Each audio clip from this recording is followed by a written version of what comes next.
Tech Talk with Matthew Dickerson. Matthew Dickerson. Tech Talk. Sit back and relax. It's time to talk technology. Greetings, all our friends of the tech space. It's time for us to share our love language with you, and there's plenty to go around, let me assure you. Welcome to another fresh new episode of Tech Talk with Matthew Dickerson. Now, in today's show, we're exploring further developments in AI, at least one of them with massive implications for paraplegics and quadriplegics. Stay tuned for that one. We've got a story about innovative support solutions to help sufferers of dementia, and another story about remarkable remedies for people like me who notoriously forget to take their tablets. And for those of you who love a good garage band, we bring you news of Guthman Musical Instrument Awards for the most innovative and unlikely of noisemakers. All that in good time, however. Firstly, let's welcome to the microphone, returning from his subcontinental jaunt, our well-rested techspert. It's Mr. Matthew Dickerson. How are you going today? I'm very well. I've been missing you the last few weeks. We've missed you too. So I have come back from Sri Lanka and the Maldives. I've worked at happening as I would have said Maldives because I'm an Aussie, but I learnt while I was over there the Maldives. And one thing that struck me on this particular trip was just how far we've come with our telecommunications as you travel. Now, some people might complain that it's expensive. I'll get to that part in a moment. But just the fact that we've got such good agreements around our standards. And I go back to 2002. I had won an award from Microsoft, and they said, you've got to come along. We don't have to, but if you'd like to collect this award, come along to the Microsoft Worldwide Partner Conference in LA. And I went, well, that sounds pretty impressive. I'll go along to that. 15,000 of Microsoft's best partners go along to this conference each year or thereabouts. And it's a big deal, this conference. And I thought, well, I'll go and I'll visit my brother. He lives in America, and I'll spend a little bit of time in the US, not much time. But I ended up renting 3 different mobile phones for my short time. I was probably there for 2 weeks in total, maybe 2.5 weeks. When one's never enough. Well, the only way you could actually Did you say renting? Renting. Okay. So you couldn't take your Aussie mobile phone over. That was laughable to think that would actually work in the US. We had our own, we had amps, and then we had CDMA, which became a bit of an international standard for a little while, but not that you could roam with it. So if I wanted to stay in touch, I had to rent one in LA. That was fine. But then when I started to travel a little bit, that phone, that provider doesn't work in that particular area. So to move to that area, I had to hand that one back, rent another one. And then my brother was in Boston, the other side of the US. That's another provider that covers that. So competition sounds fantastic from a price perspective, but it doesn't sound great for interoperability. And even just... See, today, that just sounds so... ridiculous. Ancient and prehistoric. And it's only 2002, so it's okay. not that long ago. I mean, that's, I suppose, a generation. But so unuser-friendly. It is. It was so unuser-friendly. So, again, they did have this whole patchwork quilt across the US of different providers, and people used to joke about it, and I never really understood the jokes till I went there, where they'd pick up the phone, a pay phone, and they'd make a call to one provider, and the operator would chime in and say, put some money in. And you go, really? You're going to try and make me put some money in? I'll just keep talking for a while, and then I'll definitely put it in. And, of course, you never did put it in afterwards. So they had this whole thing about focus on competition, but what it really meant was that you just end up with this patchwork with different networks that didn't work that well together. So we've come a long way from there to the point now, and I did have a little bit of a look at it. So basically 1987 was when European governments and telecom authorities agreed that we should have one standard called GSM. And that was across Europe. So that was fantastic. If you went to Europe, you could roam because Europe with lots of countries on one patch of dirt. People are jumping borders all the time. Exactly right. So that made sense. But it wasn't till 2009 when the world kind of said, this 4G LTE seemed like a reasonable standard. We should all get on that standard. So that's the point when we said, let's get there. But it really didn't kind of take off from there. It was probably a few years after that before you could get some reasonable roaming. Now, and still 4G and 5G, pretty much you can go to most countries around the world and your phone will work, but it might be expensive. And that's the frustration. It's no longer a technical problem. It's just how much do we charge, or how much can we get away with charging, I think is probably more the issue. And that's exactly what happens in some areas. Yeah. So your phone will still work in lots of places you go. Now, in Australia, you might have one particular provider and they might have roaming agreements with other providers around the world.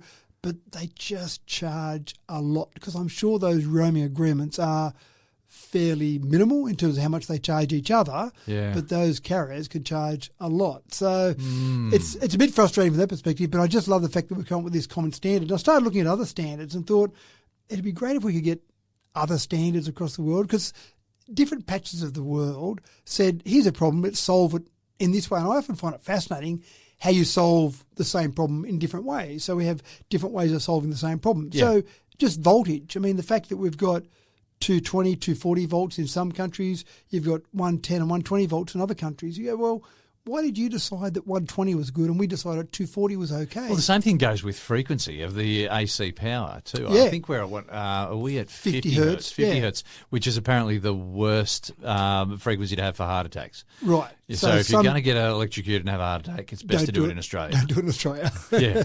So some are on 60 hertz, of course. So you've got, as you say, different frequencies there. But even the plugs, you've got to carry. I carry universal adapters. Who decided that a round plug or a square plug or an angled plug was best? And can we just agree? Can we just have one plug? And, of course, you do get universal sockets now where most plugs will go into them. But things like that, you just think, it'd be so much easier. To travel would be so much easier.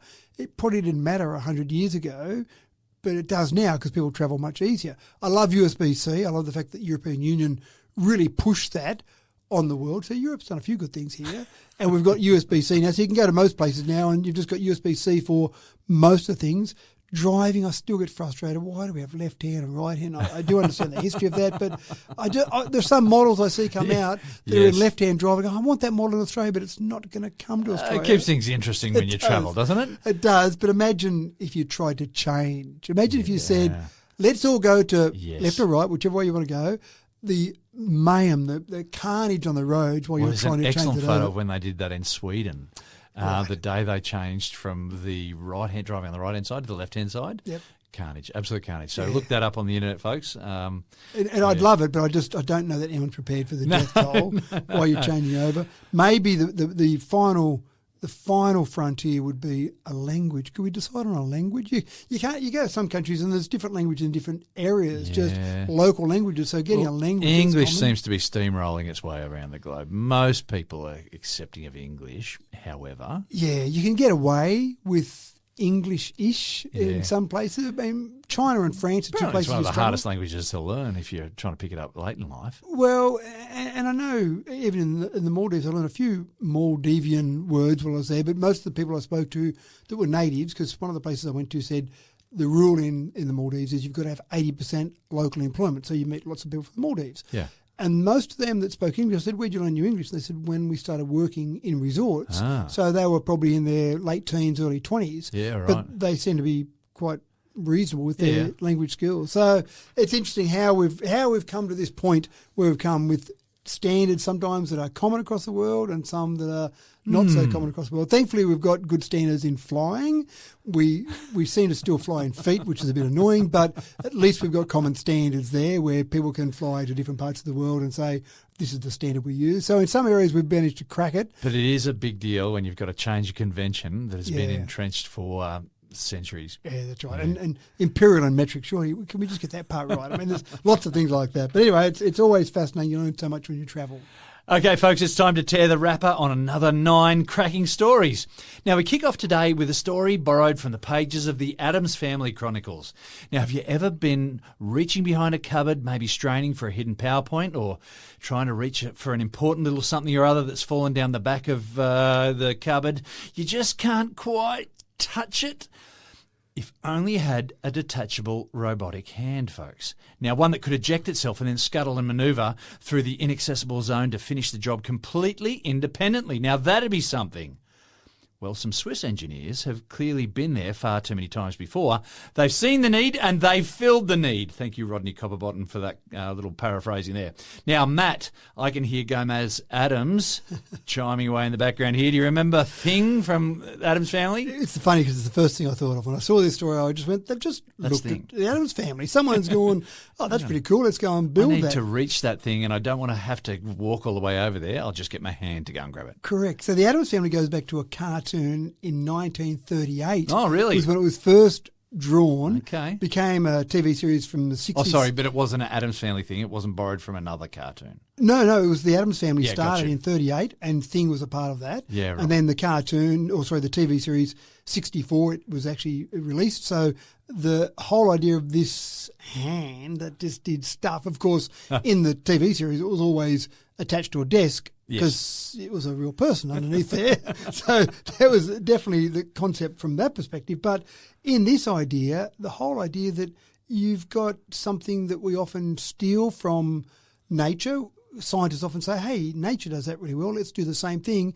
In this case, they've done the opposite. They've actually said, what about if we had a non-human inspired design? So let's have a robot rather than just have a normal robotic hand that can be better than a human hand. So what they did, first of all, was they spent a long time looking at what the human hand could do and couldn't do, and then started to come up with other things. So they thought the first thing was we need two thumbs, obviously. You need two thumbs. Having a thumb on one side. Well, I've always thought having one thumb was very good, very handy. That's right. Sorry, pardon the pun. But having two thumbs is apparently twice as good. If you've got a thumb on the other side of your fingers, that means you can grip two separate things. So you can use your little fingers on one side as an opposing thumb and then your normal pointer finger and your thumb on that side. So they've ended up with two thumbs.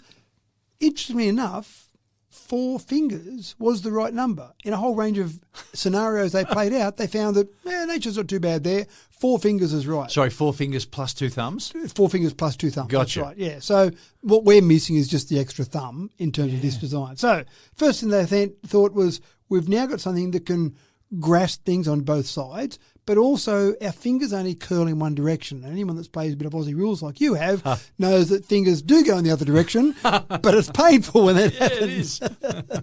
So they made these fingers go backwards and forwards because that's more flexible in being able to grip things and hold on to things. They did get a little bit of inspiration from an octopus because an octopus can unscrew a jar and still stand there and hold the jar very easily using its various... Handy to have 8 limbs. Yeah, that's right. So they took a bit of inspiration from that. Can this hand do things at the same time as holding things? So that was all fine. And then the last part was it is a bit inconvenient to make the whole robot move from one end of the bench all the way to the other end of the bench. And they thought about the power usage of the robot to do that.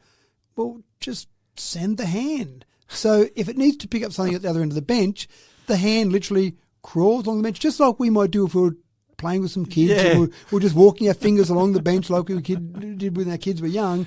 The hand literally walks to the other end of the bench, picks up something because it's got a couple of thumbs it can use to pick up things and brings it back to I can imagine the party tricks that are going to happen when these things first get released. That's right. And the freaking out that people are going to do the first couple of times. So researchers showed doing things like picking up bottles, cans, tomatoes, bananas, and maybe picking up a couple and carrying them. It can handle about 2.3 kilograms. Yeah, okay. So go down and pick up the bread and the butter and the honey and bring it back down and then butter it and do all the things you might do with it. So I like the fact that we're investigating different ways we might use it. And we do use humans and use nature. But in this case, they've said, no, we should be able to do it better. With all our technology, we should be able to do it better. So the first thing they've got is a detachable So are we hand. seeing these on people who have got prosthetics, or are we seeing these on other robots, say humanoid robots, shooting off a hand there because they've got other better things to do and the hand can go and do the other job? Yeah, the second. They're talking about these with humanoid robots. Prosthetics. Now, that's interesting, isn't it? Yeah, so you could have, I'm just thinking about how Captain Hook with his hook. That's a long way to go from that to shooting off your hand to go and do a job for you. That's right, it is. And come back with a glass of water. And being able to control the hand, which we might have a story that might get into more controlling the hand later on, but having the control of that hand and then detaching the hand to shoot off and go and do things. That idea. It does sound cool, doesn't it? Because I'm too lazy. I'm sitting there in the lounge room watching a bit of sport, need a beer from the fridge, just send it over to the fridge, climb up the fridge, open the door. That sounds pretty complicated, but just do that and bring the beer back to me. I just want to tap some guy down 4 seats, in the row at the cinema or whatever. Can you stop chewing so loudly? So we're getting there slowly. One of the things that they do talk about is that there are limitations in the human hand. And one of the things that I've often seen is that when we've evolved as humans, nature doesn't have to be perfect. It just has to be good enough. Yeah. And what they've looked at in this scenario is they said, okay, the hand was good enough, but we can do better than that. Let's do better than that. Let's have 2 thumbs, 4 fingers, and detachable. Something that we hadn't thought of in nature, and I'm not sure how we do it in nature as well.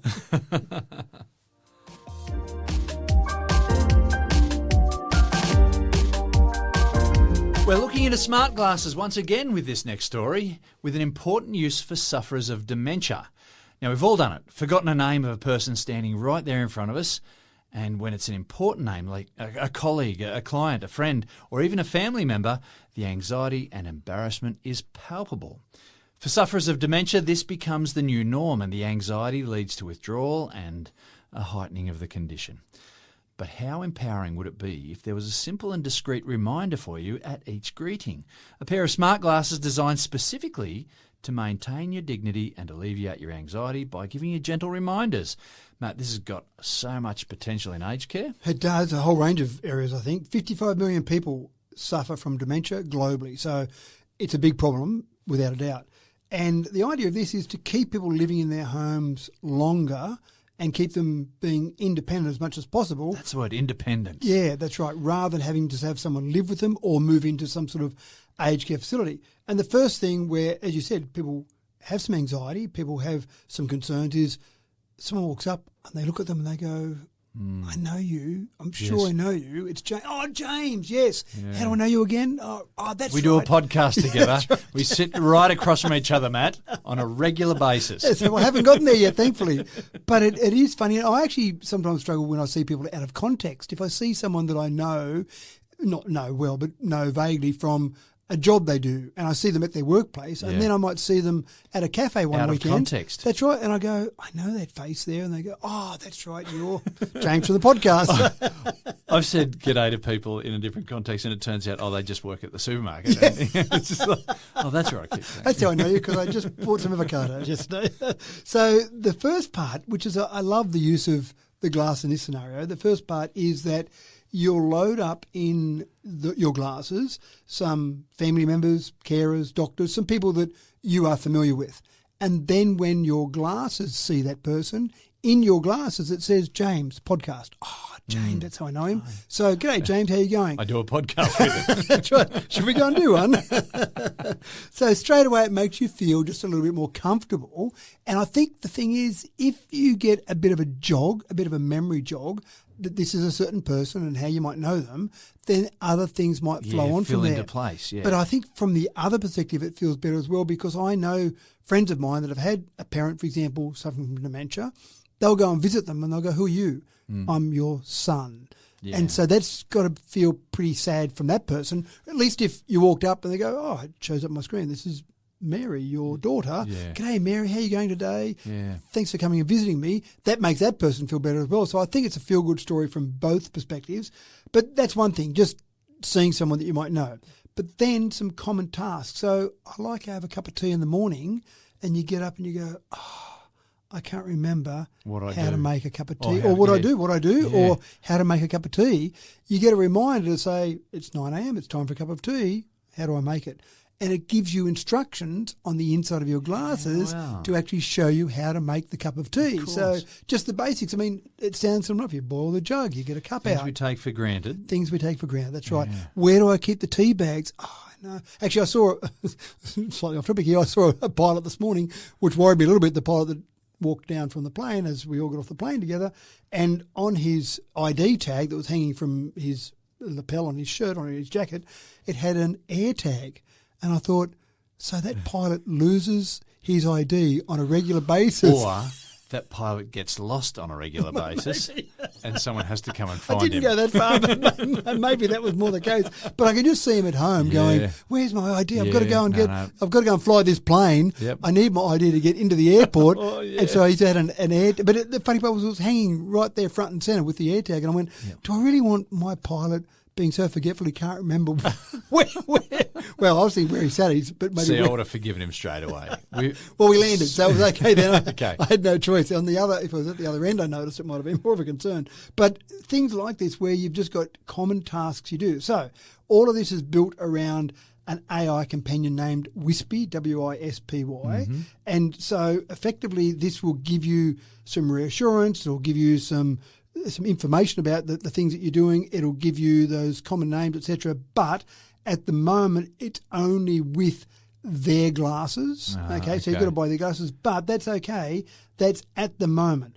The idea, and you're paying a lot for them. You're paying about $1,350 Australian for these glasses, but the whole idea is that this will tie into smart glasses. So we know from the CES special we did, there are more and more smart glasses coming out. Yeah, so their plan will bring down the price. That's right. Their plan will be you'll just subscribe to their tool, and whatever glasses you happen to have, which are obviously coming down in price, you'll be able to use this AI tool with those. So now, presumably, it also have things like maps and directions and stuff if you get lost and wanderers. Correct.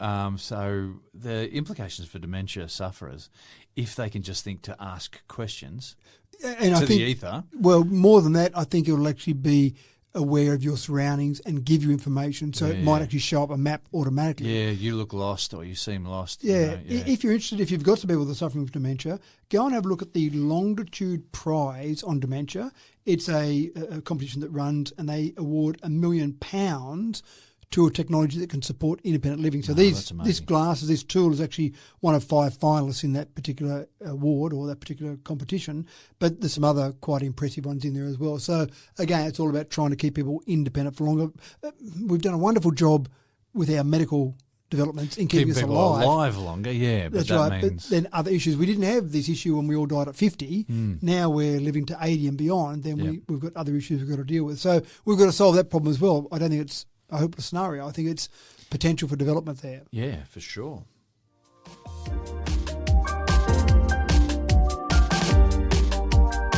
Now, in the heady world of fashion design, where pressure to be innovative is taxing to the point of exhaustion, and the cost of poor judgment can be professional suicide, a little help in the way of inspiration would be highly appreciated, I'm sure. Now, a little wonder that many fashion designers are turning to AI to get creative balls rolling for their latest collections. With AI now heavily embedded in literature, art and music, is it any wonder that the fashion industry joins the ranks, Matt? There is a definite line in the sand here, James. You're right. And there are brands who are on one side of that line and brands on the other side of that line. So you fall into AI or you don't fall into AI. And do you have to announce your allegiance or? Well, some companies are very strongly announcing their non-allegiance. Their statement that they are only using humans. They're using human creativity, human inspiration, human people to actually come up with their designs and go forward. And other companies, I suspect, some are saying that they're using AI, and other companies, I suspect, are saying nothing and using a bit of AI somewhere in there. Because when you talk to the brands that are using a bit of AI, and so, for example, I'll give you one, and I'm not a big fashionista, so I don't necessarily know all these brands, but Alice and Olivia has been using AI tools to help design prints for the Spring 2026 collection. So not just the design, but the actual prints that will go on their design. So they've been doing silk bomber jackets, pleated skirts. So they've basically been using some pretty common tools. So Leonardo AI and Adobe Firefly, so common tools, ones that we can all go and get. So they're not some special tools that have been designed just for this particular company. They've been using that to generate new style prints, so different style of prints. Now, the concern, I suppose, some people say, is that when you're using AI, you're effectively looking at what's there and then maybe modifying it, maybe generating something as a result of what's already been seen, as opposed to humans who might come up with entirely new designs. But do we really, as humans, do we really come up with entirely new designs, everything we do? So we come back to Einstein. What did Einstein say? Something like 0.0001% of us will have an original idea. We often, and fashion design is constantly borrowing designs from the past giving them soup up. Yep. So when I first read the notes for this story, I was thinking, okay, well, that's fair enough. You get started with AI. You might say, I want to combine, the flair of the 60s with the formality of the 40s or whatever and see what it comes up with. Yep. And then you go tweaking it. I think that's legitimate, isn't it? I think so. And I think that's probably what humans do. And even in the music world, we hear sometimes where some musician is being sued by a musician of the past saying, that song there, hear those 7 notes together there, that's taken from my song. Yeah. And I think sometimes people have deliberately done it, but I think most of the time people go, I just came up with that, but it might have been somewhere tucked around the back of the head, bouncing around. Yeah. There was a big thing about Land Down Under, wasn't there? Yeah, it was. Not so many years ago, yeah. So I think it's hard to come up with an entirely original idea that hasn't had some inspiration. In fact, you see designers where they say, where's your inspiration? Oh, well, I grew up looking at blah, and that's been my inspiration for all the things that I've done. So, it's a bit rich to say that I want to use humans because I want everything to be original and creative. But at the same time, I get it that they want to maybe keep some people in job because some of the job numbers are scary. Yeah. AI-related disruption in creative industries has supposedly cost us about 55,000 jobs in 2025. Now, I don't think that's that big a number. 55,000 sounds like a lot, but that's globally in 1 year. And I'm sure there are other forms of automation that have probably had more of an impact than, say, AI. So there are some brands like Alice and Olivia that are saying we're doing it, and they're a decent brand. They turn over about $460 million annually. So they're a reasonable sized brand. And the thing that they like about it is they can take a design cycle down from weeks or even a month or more down to days. And that's where they've come up with. So they'll say, give me some ideas, give me some different concepts, and then, oh, look at that. That's done, and that, look at that one there. We'll go with that one. Let's refine that one, as opposed to designers who will then spend the time to draw that design, actually flesh out that design, which can take a long period of time. A long period of time, That's right. So that's been the greatest one there. Designers have been using it for mood boards, converting sketches into factory-ready rendering. So again, I'm going to do the sketches here. That's kind of what I want. Now give me a render that I can send to the factory to actually have that made into a print. So that's got to save time as well. So if we get to the point where we're using AI, then surely some of these brands could be sold for less, but that's not going to suit some brands. So Chanel, for example, has said quite publicly that we will not use AI for fashion design. We are going to retain a purely human creative process. And that might be just to keep their prices up. For the time being. For the time being. Until they realise. Well, when you get to the point where maybe some of your competitors are much cheaper in terms of the production costs, maybe you'll go, look at that, they're much cheaper in the way they can produce things. Mind you, I've got to empathise here because, there are certain things in my line of work, in teaching, where I can definitely lean into AI a lot more heavily, but I just have trouble surrendering because I just don't want to think that AI could do as good a job as I could. Yeah, and I think part of it is, in my mind, is the combination of. Yeah. So Kate Spade, for example, and I know Kate Spade because I know some of my kids use Kate Spade phone cases. So the designs on a phone case seems like a pretty simple thing, but anyway, my kids love the Kate Spade phone cases. Kate Spade has said that they use AI in their handbag design, cutting sampling time by around 2 weeks per product. I don't know how many handbags they produce, but 2 weeks seems like a reasonable reduction in time, which obviously saves costs there. But they've also said, to your point, that they will only make final decisions based on humans. So it might be, okay, AI, go and give me some designs, give me some concepts, and then let's have some humans look at those. But the first part, if you like, that first rough cut can be done much quicker rather than having humans involved in the process. But stand there on the edge of the ocean, put your hand up and stop the tide coming in if you will. No.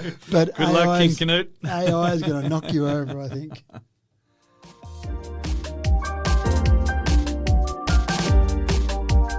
If you're like me, you're probably terrible at taking regular medication. It's just a simple 3-second job. Grab the blister pack, pop the pill, flush down with a swig of water, and you move on with your day. You just have to remember to do it as often as the label tells you. It's simple, but strangely near impossible to get right every day. And then there's that little imp on your shoulder on the way to work who wants to debate with you whether or not you actually took the tablet when you're pretty sure you did. If medical science can do one thing for society in 2026, Matt, it might be to ease this pain. And I'm surprised. I thought you would have had a spreadsheet, put it in your calendar. I thought you would have had a system. Wouldn't matter. That means we've got to have the spreadsheet out at the time, and then you've got to mark it off and say that, yes, you've taken the tablet. Just got to take one in the morning. Easy enough, but in the car I'll be going, did I take it? Even if I took it, I'll be still going, I'm not quite sure. Not sure. So I didn't realise how big a problem it was. It's an enormous problem. It's an enormous problem for people with some more severe issues than you've got. Yeah, okay, all right.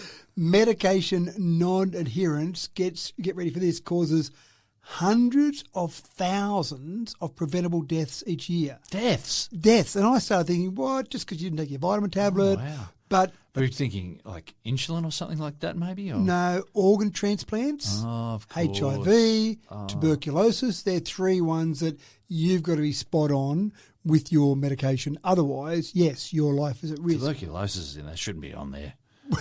It's 2026. But anyway, no, look, that's another story. We'll deal with that later. Right. So it's a problem that causes deaths. That means that people have said, how can we address it? So some engineers at MIT have developed a pill that confirms when it has been swallowed.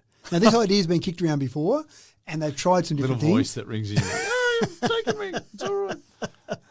Well, I thought of Honey, I've Shrunk the Kids, and someone comes down and says, yes, you've taken that. Hey, I'm still in the packet. Yeah, okay. So it doesn't tell you it's still in the packet. What it does do, though, when you take the pill, inside that capsule and inside the normal drug that's in there, they've added a biodegradable RF antenna. So you're swallowing an antenna that then breaks down, that's okay, and a tiny RF chip. Now, the chip doesn't break down. Right. The chip is made of a substance that needs to be there that doesn't break down. But it's okay because the RF chip is about 0.4 millimetres square. So that just goes straight through. So that comes out the other end. Okay. Don't use it again. Don't go fishing for it. Don't go I was thinking something telescopic that comes out, like, I don't know, my favourite Martian from the 60s or something. Or Go Gadget or something. So the capsule's coated with a gelatin and cellulose plus some molybdenum, and that blocks the RF signal. So it doesn't transmit it early.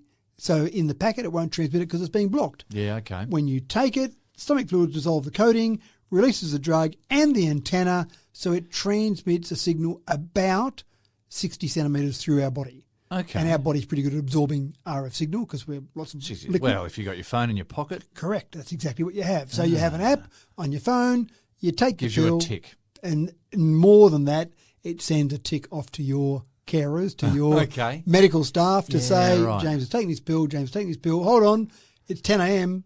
I haven't got the information. James hasn't taken his pill. James, what have you done? Oh, I forgot to take my pill. So how cool is that? How about that? That's pretty cool. And I thought, gee, that's a lot of work to go to just say to someone, set an alarm on your watch. Set an alarm on your watch, yeah. Yeah. But obviously it's a big issue. So the whole concept here is to get people taking their pills or keep people alive. There's the research lead was a guy who's an MIT engineer, and he also happens to be a gastroenterologist. And I'm assuming he fully lost patients and they didn't take their pills. And he's gone, why did Mary have to die? She didn't have to die. She just needed to take her pills. What are we going to do about it? And Well, I think sticking an aerial into a little antenna into a tablet, what a masterstroke. I think so. And I thought, gee, that's a lot of over-engineering for just, again, setting an alarm on your watch. But it's obviously an issue. It's obviously an issue. Look, the alarm's no good if I'm driving in my car and the tablet's back in the kitchen. Well, true. Exactly. But, yeah. I thought that was... Whatever floats your boat, whatever works. That's right. So I imagine it will be on mission critical, on people that, like organ transplants, that sort of thing, on pills that absolutely have to be taken. But who knows, give it a year or two, that'll just be standard fare. Hey, your antibiotics, I mean, when the doctor says, here's the course of antibiotics, take those till the end. And, of course, everyone goes 4 days later, I'm feeling okay, I'll just skip those. And, of course, that's bad. Take that antibiotic. That's right. You get a phone call from your doctor, you didn't take it. No, I'm feeling great. I told you to take your antibiotic. So, who knows, every pill might come with this in 5 years' time.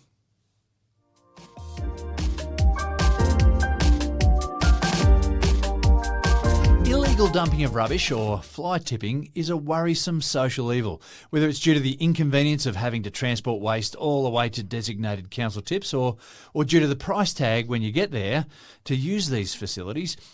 Illegal dumping of rubbish damages local environments, public spaces and harms wildlife. It's noxious and an irresponsible act and requires other people to remove it at a greater cost and inconvenience than it would have taken to begin with, which is why some councils in the UK are employing mobile AI-based CCTV to nab offenders, Matt. Yeah, go AI. Go and get those bad guys out there. And it does make a difference. Public shaming. Public shaming, that's right. And I won't country shame, but I know some places I've travelled to are incredibly clean and they just look nice when you travel around. You feel better about travelling around. Other places you go to, it feels like the rubbish dump is the road. Yeah. And on the roadside, it looks disgusting. But in a place like Australia, things like asbestos, where we've got fairly high safety regulations and building and whatnot, old buildings still have asbestos in it. Disposing of it is enormously expensive. And I get that. But people, that gives you no right to just dump it wherever. No, that's right. I mean, literally you could cause someone's death if you just dump it wherever. For sure. So it is a problem. It's a problem across the world in different places. And in the UK, there are areas that have got basically people dumping things illegally. So as you said, it costs money to clean it up. That money could be spent on improving that council area rather than just cleaning up rubbish.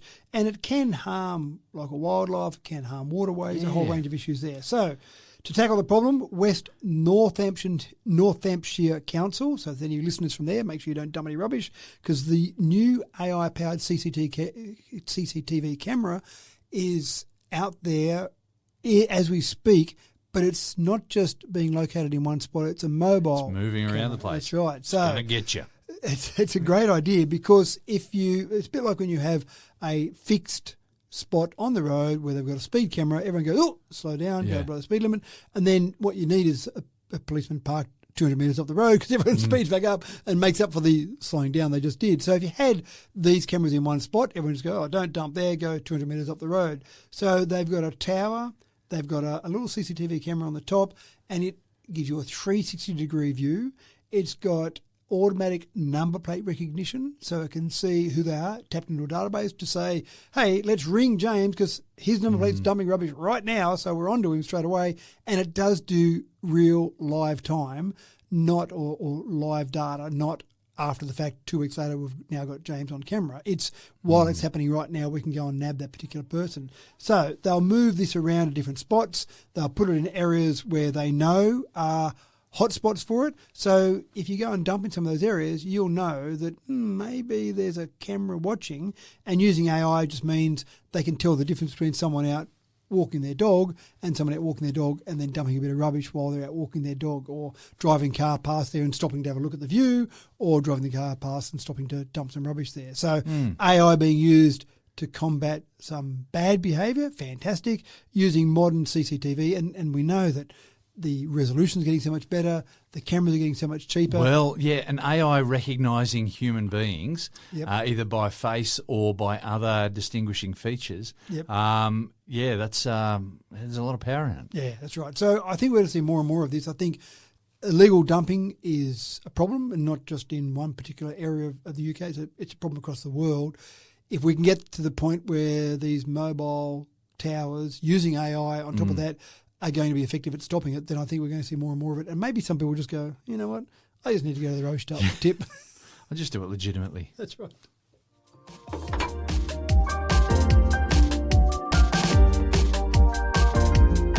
Paints, plastics and perfumes, very different modern chemical industries where the recipes have no limit, and playing around with properties of substances may lead to resounding success or abject failure.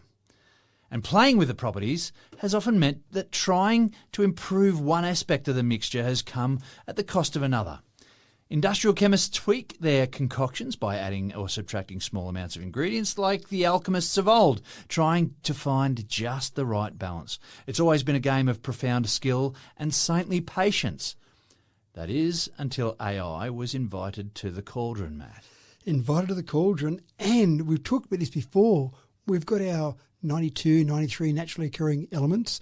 We've got compounds made up of those elements. And then you start to think, gee, how many different combinations could you have?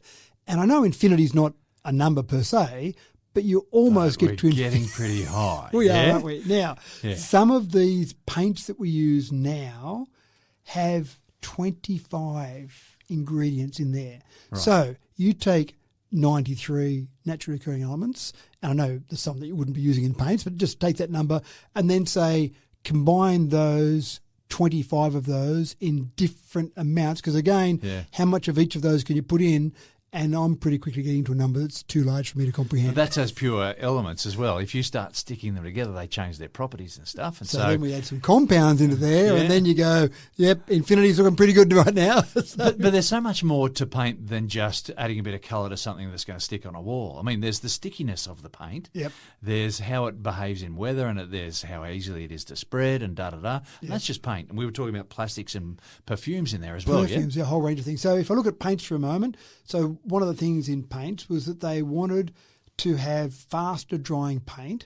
But when you have fast drying paint, typically the surface isn't as good. And again, my brother, I did a bit of work from him when I was at uni because my brother's a painter, and it would always be, we'll use, in the old days, we use oil-based paints for the gloss because they take longer to dry and that gives it a smoother finish, and then the water-based paints for the ones that are a matte finish because they don't need as long to dry. And that was a very simplistic view of paints. But to a certain extent, when you want fast drying, you're not going to get the same finish as a slower drying paint. So what they gave as a challenge was, it's better for our production if we can have the paint dry faster. So how do we do that but still get the good finish? And by basically feeding all this information in all these product properties, chemical laws, etc., into an AI tool, they found some combinations that were suggested that weren't logical. No, that doesn't make sense. No, that won't work. We won't do that. Oh, hold on. AI is saying we should try that. Oh, lo and behold. So they found a paint that would normally take 30 minutes in a heating environment, as in a heated environment to dry. They got that down to 5 minutes and you couldn't tell the difference between the two surfaces. Oh, wow. So just that. And again, that wasn't trying logical things that have been tried before. That was going off the reservation and saying, let's try something completely different. And it was completely different. I just think there's I cannot get the image of these chemical engineers sitting around a big cauldron and grabbing these little vials and stuff and just put a dash of this stuff in and see what happens. But that's what AI's told them to do. That's essentially, well, if you go back before AI... Tail of whatever frog. But before AI, that might have been exactly what they do. Let's just try a bit of this. And obviously they're not just randomly trying things. They're looking at the chemical composition, but they're trying things that they understand to be true from the past and then trying things that they think would make sense. But AI can look at so many combinations so much quicker and say, no, you need to put these ones in, not those ones, and try that. And again, they're trying it all, and away they go and finding just incredible different varieties. This is at the early part of AI. They haven't had the time to test some of the combinations that have been suggested yet, but imagine when they start testing those, we might get some paint on our cars that's not going to be too bobbed down the side, not going to get a scratch down the side from someone running a coin on there. Incredibly hard, but incredibly lustrous. I don't know, what things do you want in your paint? Like all sorts of wonderful characteristics. And then you've got smell. So you've got scent profiles for soaps, for example, and you think, but AI, you can't even smell things. How are you coming up with these ideas? So again, different scents, different scent profiles with different combinations, maybe cheaper ways to produce those same scents. Mars has used AI to design a chewing gum bottle. So forget the scent, forgetting the taste of it, but by having a design of a bottle that can fit the chewing gum in more compactly, they've cut development time by 40% and they're saving tons of plastic on the packaging. That's amazing. It is amazing. So you've got things like that. You've also got, for example, 3M is using AI to come up with sanding discs that are more effective at sanding, but balance dust capture with the grinding performance. So how do we grind and get less dust but still have the grinding capabilities? So I think AI in these examples can speed innovation, lower the cost of experimentation. I think a whole range of different advantages there. Wow. So anyway, R&D used to be cautious trial and error in terms of what you put together, but now it's almost like give that a go in a computer and then let's see what happens in the real world. Amazing. Blow me away.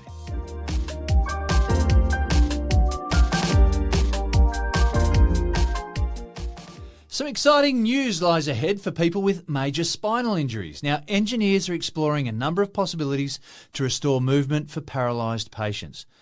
It's an area of problem solving where AI could really come to the fore, either by robotic enhancement, maybe by rewiring the spinal cord even. We've talked about that sort of stuff before. Or by bypassing the area of the spinal damage altogether. Now, Matt, you're going to tell us all about electroencephalography. I think I said that right. I'll say it one more time. Electroencephalography, where messages from the brain actually bypass the zone of spinal damage and hopefully nullify paralysis completely. Well, it's fascinating, isn't it? Because if someone does have spinal cord damage, in the past, scientists might have looked at it and said, how could we possibly get all those nerves connecting to each other, get the soldering iron out and start connecting nerves? Oh my gosh, there's too many. You've got to make sure you connect the right ones up. But then I saw something about in mice, they just let it grow back, and so it didn't matter if the right nerve was connected with its previous length, that you could get that tangled up and the brain would just solve it. But I don't know if it went any further. Yeah, so and that's one way of looking at it, because we know that the brain is quite good at being quite rubbery, quite malleable. Yeah, it's neuroplasticity is the term. So it'll say, hold on, I used to think this to make my leg move. Now when I think that, my arm moves. Well, hold on, maybe I just changed what I think there. But it didn't really go much further than that. Yeah. And maybe they'll still work on that as well. But getting those nerves to join together is probably a part of the issue. Yeah. What they've said in this particular example is said, well, forget it. Why don't we just bypass that? Why don't we just put an external link in that goes, who cares about the broken spinal cord? We'll just go around that and send the message, which sounds simple when you say it. So much of what we talk about sounds so simple. Right. So we've talked before about some implants in the brain to detect what the brain's thinking, and that scares people a little bit. Drilling a hole in your scalp and putting some electrodes in, why wouldn't that scare people a little bit? But if you've got no other solution, maybe that's something that you entertain as an idea. This is a bit different. This is where they're putting essentially a cap with electrodes on and then using, I'll say, EEG, because you're much better at pronouncing what EEG stands for than I am. That'd be electroencephalography. That's the one. Yeah. So they use EEG to then detect what your brain is thinking. And it's not as good as having electrodes in the brain because it's got to transmit further and it's got to get through the scalp. And the sensitivity of the detection has got to be much greater to try and pick up what's happening. But what they found so far is that someone can think, I want to move my arm, and they can then wire up the arm to vaguely move. At this stage, maybe not exactly how you wanted it to move, maybe not exactly the precision that you wanted it to move, but you can actually get some movement by thinking about it and then having the wiring from your cap going directly to the nerves in your arm, for example. One of the things that's an issue is that the centre for your movement of your legs, the lower half of your body, is deeper in the brain than the upper half of your body. So they're able to work your arms better than your legs because it's closer to the surface of the brain. So the signal is stronger, if you like, at that point, which might add to the argument of going a bit deeper into the brain and putting the actual electrodes further in the brain. But with a cap on the outside of the brain. And that blows me away too, the fact that we can dig into your brain and it drops something. Yeah, but anyway. No, it sounds scary. So this is quite fascinating. So someone that has, and I'm imagining you might use it at some point for other purposes, but the first thing would be surely someone that's lost the use of their arms or legs. Surely that would be the most obvious way that you would take advantage of this. So you put the cap on, you train this cap on thinking about things and getting your arm to move, and eventually you would get to the point where you could start to use your limbs again just from thinking about it, which sounds incredible. And they'll probably do some training on people that have still got their arms and legs, their movement of their arms and legs, but you still have those centres in your brain. And you've heard people talk about it. I've seen people on TV interviewed that might have lost a foot, for example, but they'll still get an itchy foot. Yeah, the phantom limb syndrome. Yeah, that's exactly right. So the brain still says, hold on, I know what to think when I want to do something down there. Got to scratch this leg that's no longer there. Yeah, that's right. So it's still got the capability of the brain to think about movement, even though the part that's got to move isn't necessarily connected anymore. So it's a fascinating world. We're learning so much about the brain, but we know so little about the brain.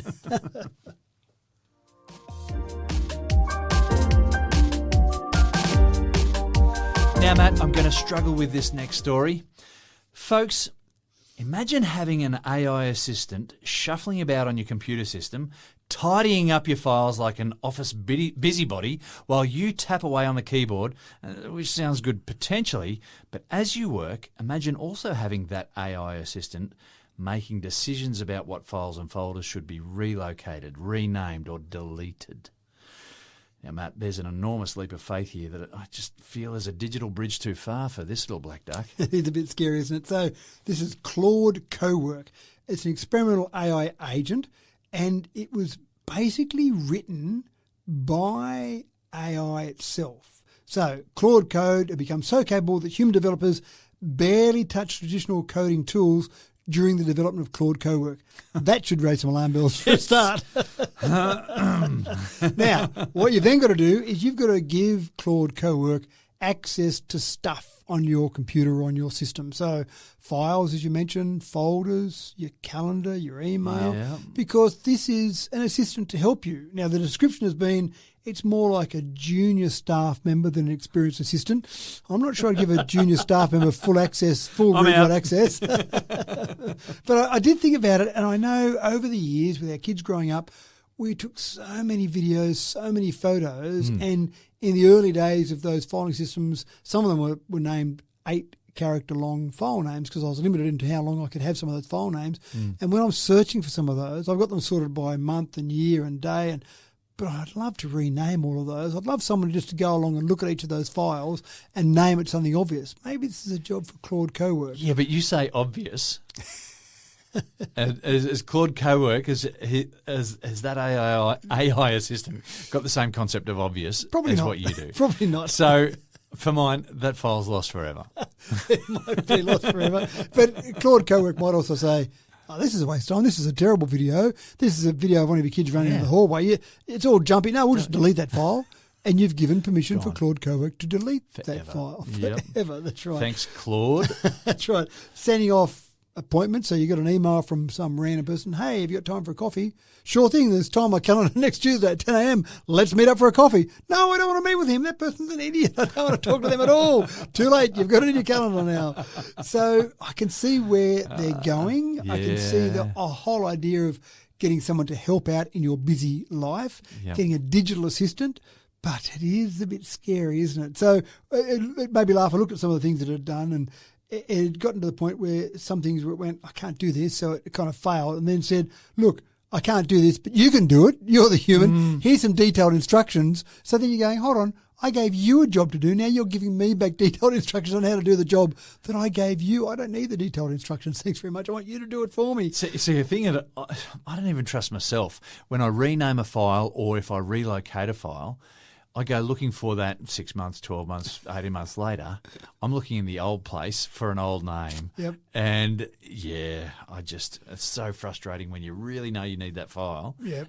And it's moved. Well, even the creator of this said that it needs close supervision. That's got to be an indicator, hasn't it? Yeah, so you're going to spend all the time that you would have spent doing it yourself watching this thing do it for you. That's right. And you might gain confidence out of that, and you might eventually let it go loose, but you're always wondering, did that file, did I forget that I had that file, or has Claude done something else with it? So it is funny actually asking AI tools which AI tool you should use. And I was chatting to Chat the other day, and I just said, I've got this little bit of code I want to write, and you've got another programming tool out there, I won't say the brand name of this one. And I went, it's getting some good reviews lately. I'll ask Chat whether it should do it. And, of course, Chat gave it a damning review. Oh, no, it does all this and it gives you errors here. And, no, you don't want to use that at all for programming. I went, yeah, but you do some of those things too, Chat. So,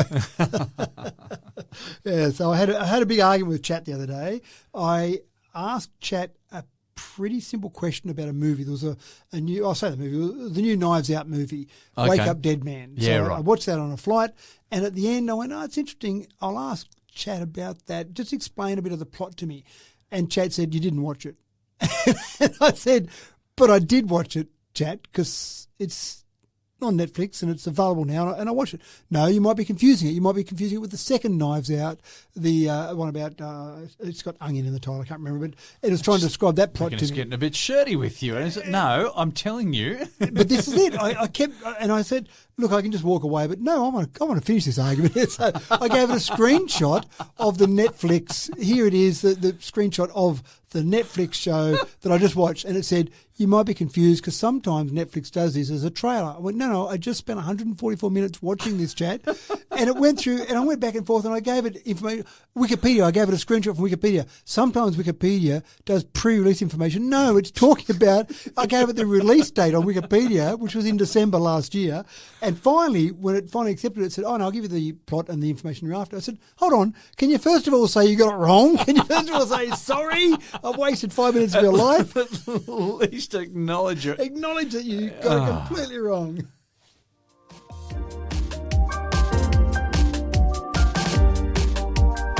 Got some junk lying around in your garage? Well, got an ounce of musical talent in your bones? Well, combine the two and the Guthman Musical Instrument Competition may be just for you. If you can blow into it, pluck it, strum it or whack it to make enjoyable noises, then you're in with a chance for a podium finish for the most innovative instrument. Music is, after all, merely when physics makes pleasing sounds, so get into it, folks. But beware, in this, its 30th year now, you may need to include some fancy tech to win yourself a Guthman Award this year, Matt. So it runs on the 13th and 14th of March, so you've still got time to enter, although I think they've already decided the finalists. But I was a bit disappointed. The first prize is only US $10,000.